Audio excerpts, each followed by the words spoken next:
So for our basic blocks naman, we're gonna do first the low block. So yung low block, isipin nyo na lang itong palad ng likod ng palad nyo kapag magka-baliktad sila ng left hand. Yeah, ganyan. And then the blocking hand, tapat sa my shoulder. And then yung pulling hand natin, nasa ilalim. So, ito yung magiging kalabasan ng form movement sa ating low block. So, gonna do 3 counts. So, this is the 1, and then pull, 2, and then block, 3. Okay, again. So, 1, 2, 3. Okay, last. So, 1, 2, 3.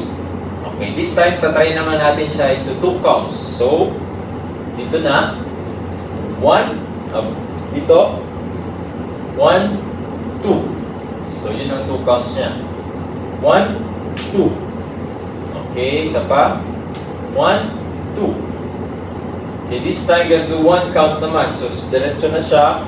1. Baga sabay na yung movement. 1. 1. 1.